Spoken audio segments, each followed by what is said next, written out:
Good morning friends, कैसे हैं आप सब लोग। देश और दुनिया में कोविड के क्या हालात चल रहे हैं। कोविड की नई बुलेटिन के साथ आपकी दोस्त doctor Seema from doctor Seema Smith talks.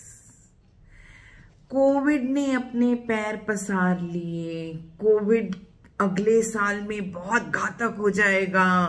Covid में ये, कोविड में वो, JN. वेरिएंट ऐसा है वैसा है।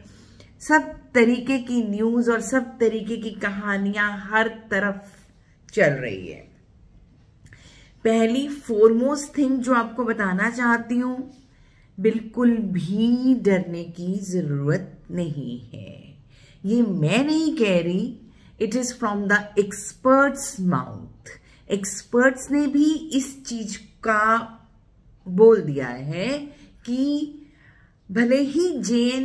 वेरिएंट जो है ज्यादा ट्रांसमिसिबल है, ज्यादा लोगों में इन्फेक्टिविटी कॉज कर सकता है, लेकिन ये स्ट्रेन है तो ओमिक्रॉन की लाइनेज, ओमिक्रॉन की ही फैमिली का है, ओमिक्रॉन का ही सोचो कहा जाए तो ओमिक्रॉन का बच्चा है, तो इतना खतरनाक नहीं है। Yes, this is very true कि ये देश और दुनिया में बहुत तेजी से बढ़ रहा है और इतनी तेजी से बढ़ रहा है कि it has dominated the pre existing strains, यानी कि जो स्ट्रेन्स पहले चल रहे थे उन सबको डोमिनेट करके JN. वेरिएंट सबसे आगे चल रहा है। तो दिस इज ट्रू, बट ये कितना सिवियर है, ये बहुत घातक साबित होगा, ऐसा कहीं नहीं पाया जा रहा, ऐसा लग भी नहीं रहा। ठीक है, WHO ने इसको stand alone variant of interest का दर्जा दिया है। वेरिएंट ऑफ इंटरेस्ट उस स्ट्रेन को बोला जाता है जो पब्लिक में बहुत ज्यादा डेंजर या बहुत ज्यादा खतरा नहीं फैलाएगा या बहुत ज्यादा खतरा नहीं फैलाता। तो because it is a variant of interest, so this itself means, इसका खुद ब खुद यही मतलब है कि सतर्क रहें, अलर्ट रहें, लेकिन डरने की जरूरत नहीं है। आंकड़ों की बात की जाए तो बहुत सारे स्टेट्स में फैल चुका है, ऑलमोस्ट 11-12 स्टेट्स में फैल चुका है। और सबसे बड़ी बात यह है कि सदर्न स्टेट्स में, यानी कि केरला, कर्नाटका, तमिलनाडु, इधर केसेस ज्यादा हैं। केरला, जैसे कि पहले भी बताया गया था, पिछले वीडियो में भी बताया, द फर्स्ट स्टेट जहां से शुरू हुआ and the worst hit state. 3 deaths have been reported from Kerala. उसके बाद उसके साथ लगते हुए तमिलनाडु में भी केसेस पाए गए हैं, कर्नाटका में भी केसेस पाए गए हैं, उसके बाद महाराष्ट्र में भी केसेस हैं। Goa it's the season to go to Goa. Christmas और न्यू ईयर जहां पे है वहां गोवा कैसे खाली रह सकता है। तो सैलानियों का बहुत आवागमन चल रहा है। गोवा में केसेस के नंबर थोड़े से ज्यादा पाए गए हैं। अब उठता है सवाल, क्या JN. वेरिएंट पाया गया है? तो यस, JN. वेरिएंट के इंडिया में ऑलमोस्ट 60+ केसेस देखे गए हैं, जिसमें कि to be very precise 5 cases Delhi में भी देखे गए हैं, नोएडा में पाया गया है, 5 केसेस हरियाणा में भी देखे गए हैं। डेथ्स देखी जाएं तो केरला में डेथ हुई है, कर्नाटका में डेथ हुई है और पंजाब में 1 डेथ हुई है। लेकिन ये बोला जा रहा है कि जो डेथ्स हो रही हैं that is due to the comorbidities associated, यानी कि देखिए सर्दी का मौसम है, इस टाइम पर रेस्पिरेटरी इन्फेक्शंस वैसे ही थोड़े से बढ़ जाते हैं। तो चाहे वो इन्फ्लुएंजा से है, चाहे वो RSV से है, चाहे वो कोविड से है, तो respiratory cases are on increase and हर बार विंटर्स में इस टाइम पर रेस्पिरेटरी केसेस थोड़े से ज्यादा होते हैं comparable to the entire year.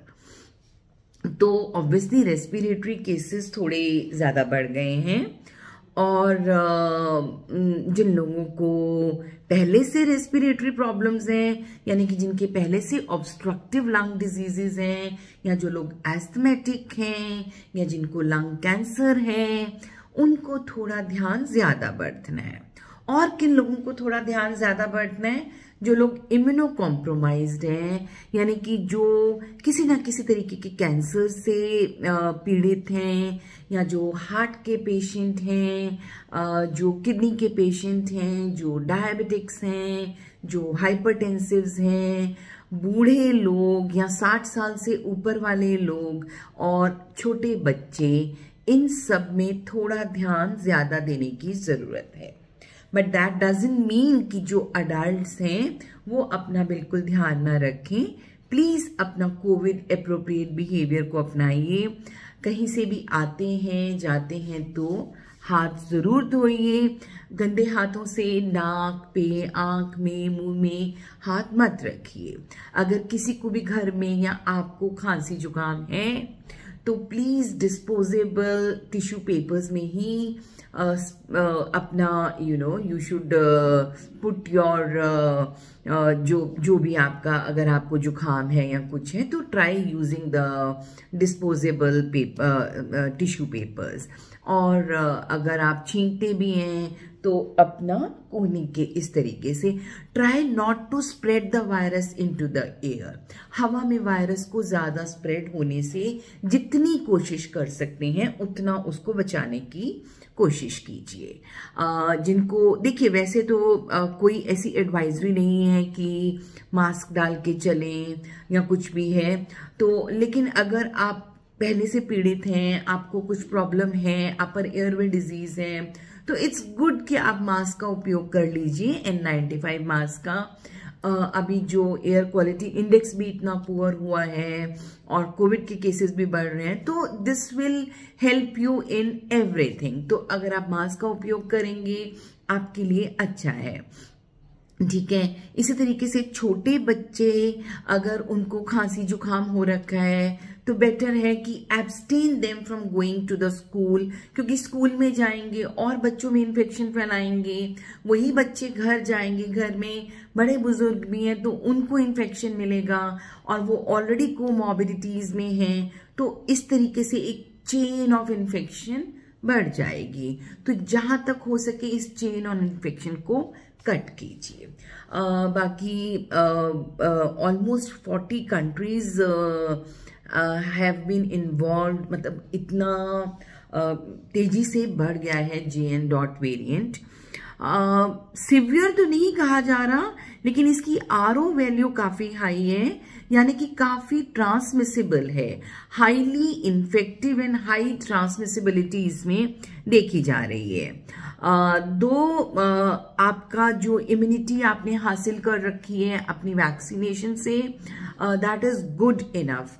कोई ऐसी एडवाइजरी नहीं है कि दोबारा से जाके प्रिकॉशनरी डोज लेनी है या वैक्सीनेट कराना है, ऐसा कुछ नहीं है। जिन लोगों ने नहीं ले रखी प्रिकॉशनरी डोज वो ले सकते हैं, इट इज गुड। लेकिन अगर that is all depend upon आपकी अपनी इच्छा अनुसार है, लेकिन गवर्नमेंट की तरफ से अभी एज ऑफ नाउ कोई इस तरीके की एडवाइजरी जारी नहीं हुई है, और ना ही कोई नई वैक्सीनेशन की अभी ऐसी जरूरत है, या अभी ऐसी कोई इस बारे में भी सोच नहीं है। एक्चुअली हुआ क्या है ना कि जिस तरीके से फ्लू है, इन्फ्लुएंजा है, वो एंडेमिक हो गया है, उसी तरीके से कोविड भी कहीं ना कहीं अब एंडेमिक हो गया है। तो इसकी म्यूटेशंस होती रहेंगी, नए नए स्ट्रेन्स आते रहेंगे, पर उससे आपको डरना नहीं है, लेकिन अलर्ट रहने में कोई बुराई नहीं है। जैसे जिनको ऑलरेडी रेस्पिरेटरी इश्यूज हैं वो अपना इन्फ्लुएंजा की या न्यूमोकोकल वैक्सीनेशन ले सकते हैं, है ना, और अपनी दवाइयों को पूरे टाइम से नेबुलाइजेशन, इनहेलर्स, इन सबको प्रॉपरली लिया जाए।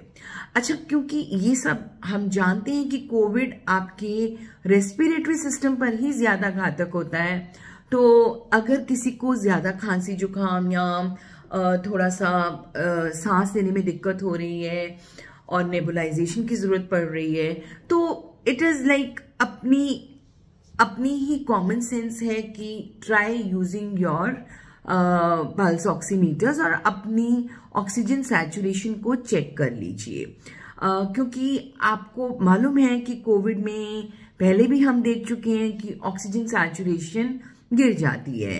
तो लेकिन ऐसा इसमें JN. वेरिएंट में अभी इस तरीके का कुछ नहीं है, but to be on the precautionary side, अगर आप अपनी ऑक्सीजन लेवल, अपनी ऑक्सीजन सैचुरेशन नापते रहेंगे तो इट इज वेरी गुड। और बेसिकली इसके सिम्टम्स जो हैं वो अपर रेस्पिरेटरी सिम्टम्स ही हैं, यानी कि गले में खराश होना, खांसी होना।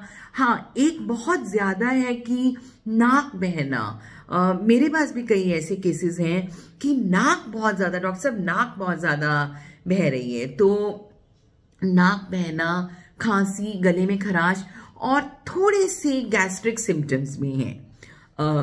हल्का फुल्का पेट खराब होना या लूज मोशंस होना या हाइपर एसिडिटी होना, तो ऐसे सिम्टम्स भी थोड़े से देखे जा रहे हैं।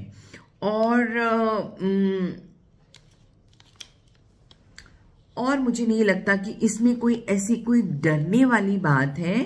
ओनली थिंग इज कि अपना ख्याल रखिए, अपने बड़े बुजुर्गों का ख्याल रखिए, बच्चों का ख्याल रखिए, कीप देम मोर वार्म। सर्दी है तो कपड़े ठीक से पहना के रखें, बच्चों को भी, बड़े बुजुर्गों को भी, सो दैट आपको इन्फेक्शन ना लग सके। क्योंकि जितनी आपकी इम्यूनिटी है, अगर आपकी इम्यूनिटी लो है तो you become more prone to catch any kind of infections, may it be covid also. तो आप अपनी इम्यूनिटी को बढ़ाने की कोशिश कीजिए, खुद को वार्म रखिए, खुद की नंबर्स को नॉर्मल रखिए, अपनी बीपी की दवा, शुगर की दवा रेगुलरली लीजिए। अगर आप अपने हार्ट पेशेंट हैं या किडनी पेशेंट हैं तो अपनी दवा रेगुलर लीजिए। कोई परेशानी आती है तो प्लीज अपने डॉक्टर से संपर्क कीजिए। सांस लेने में दिक्कत है, जो लोग पहले से ही नेबुलाइज करते हैं, इनहेलर्स लेते हैं, वो प्लीज कंटिन्यू करें। उसके बावजूद भी कोई परेशानी आती है तो हॉस्पिटल में संपर्क करें। JN.1 वेरिएंट बिल्कुल भी सिवियर अभी तक नहीं पाया गया है और लगता भी नहीं है, तो चिंता करने की जरूरत नहीं है। नया साल आपका बहुत सुंदर बीतेगा और ईश्वर करेगा तो everything will be fine. And winter में ये एक एपिसोड आता ही है, लास्ट ईयर भी आया था, क्योंकि बहुत सारे रेस्पिरेटरी वायरसेस इस टाइम पर इफेक्ट करते हैं। So please take care of yourself. Thank you very much. आपकी दोस्त डॉक्टर सीमा।